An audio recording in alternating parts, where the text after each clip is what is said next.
कोई शक नहीं, कोई दो राय नहीं कि जस्टिन ट्रूडो को लगा होगा कि इस तरह का बेतुका बयान देकर वो भारत को कटघरे में भी खड़ा कर देंगे और वोटों की राजनीति कर लेंगे, लेकिन इसके ठीक उलट यहां पर होता हुआ नजर आता है। इस बीच ये बता देना, इस बात की जानकारी देना भी बेहद जरूरी है कि कनाडा में सिखों की आबादी आखिर किस तरह से है। तो कनाडा में सिखों की आबादी को यहां पर जान लीजिए, 2.1% यानी लगभग 8 लाख है और ज्यादातर यानी अधिकांश सिख समुदाय खालिस्तान के विरोध में है। खालिस्तान का विरोध जो है उनकी तरफ से सामने आया भी है, लेकिन जगमीत सिंह जैसे चंद लोग ही खालिस्तान को चुनावी मुद्दा बनाते हैं ताकि उनको वोट मिल सके और वोटों का ध्रुवीकरण हो सके।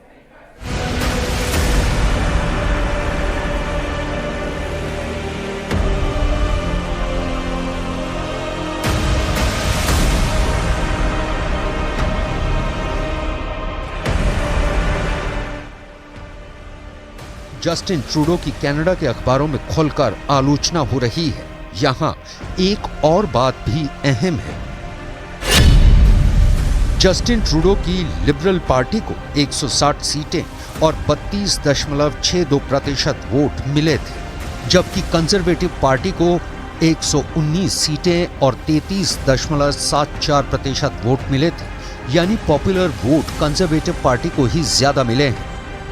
कनाडा की न्यूज वेबसाइट नेशनल पोस्ट में ही टेरी गैल्विन लिखते हैं कि लिबरल पार्टी उन खालिस्तानियों के साथ मेल मिलाप कर रही है जो सालों से अपने कैनेडियाई सुरक्षित आश्रय स्थल से भारत में हिंसा भड़का रहे थे। 18 जून को ब्रिटिश कोलंबिया के सरे में हुई हरदीप सिंह निज्जर की हत्या गैंग वॉर शैली में हुई हत्या है। ये जो भी कर रहे हैं उसका भारत के सिखों से कोई लेना देना है ही नहीं। दरअसल कनाडा की सरकार खालिस्तानी तत्वों के सामने झुकी हुई नजर आ रही है। कनाडा के अंदर हरदीप सिंह निज्जर को लेकर भी एक आक्रोश नजर आ रहा है, क्योंकि कनाडा के इसी अखबार में यह भी सवाल उठाया गया है कि हरदीप सिंह निज्जर आखिर कनाडा का नागरिक कैसे बन गया। ये बड़ा सवाल है। अगर बात करें हरदीप सिंह निज्जर की, तो उसकी उम्र 45 साल है और 2021 में पंजाब में उस पर हत्या का एक मुकदमा दर्ज किया गया था। 2022 में एनआईए ने जांच की और चार्जशीट दायर की, जिसमें उसे आरोपी बनाया गया। इसलिए हिंदुस्तान की सरकार लगातार निज्जर पर कार्रवाई करने की कनाडा से मांग भी कर रही थी। अब वो तस्वीरें भी सबके सामने आ चुकी हैं कि हरदीप सिंह निज्जर AK-47 लेकर फायरिंग करता हुआ नजर आ रहा है। यह तस्वीर आपने देखी। अब देखिए कैसे कनाडा की विदेश मंत्री ऐसे आतंकवादी तत्वों की पैरवी में बयान जारी कर रही है। Dès le moment où nous avons été mis au courant, nous avons été guidés par 3 principes. Le premier, nous allons tout faire pour faire la lumière sur la question. Deuxièmement, nous allons en tout temps protéger les Canadiens. Et troisièmement, nous allons protéger la souveraineté canadienne.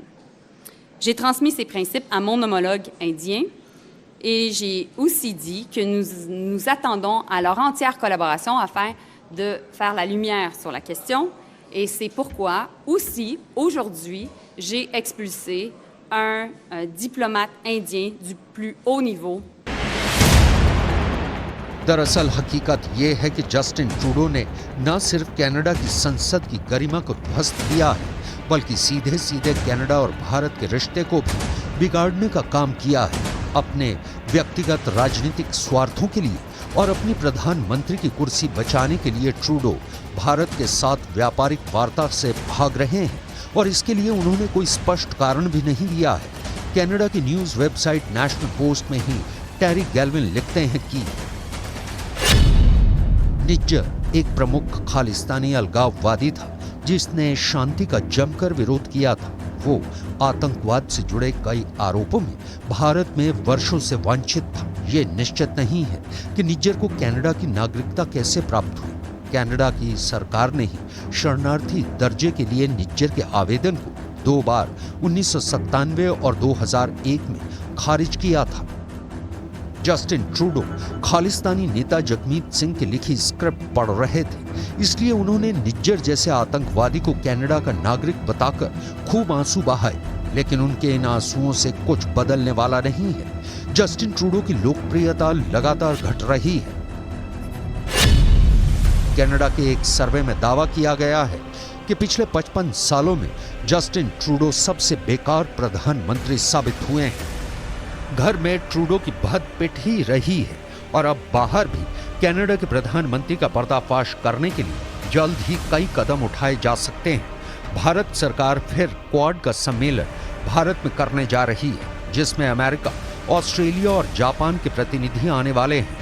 Bharat अपनी एकता और अखंडता के खिलाफ किसी भी तरह की साजिश स्वीकार नहीं करेगा। ये संदेश अब और ऊंचे स्वर में उठने वाला है।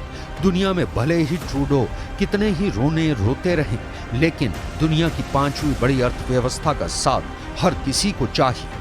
जस्टिन ट्रूडो के आंसू पोंछने के लिए कोई मुल्क जुबानी जमा खर्च भले ही कर दे, लेकिन भारत इस वक्त दुनिया के दिलों की धड़कन है और पूरी दुनिया की अर्थव्यवस्था का इंजन बना हुआ है।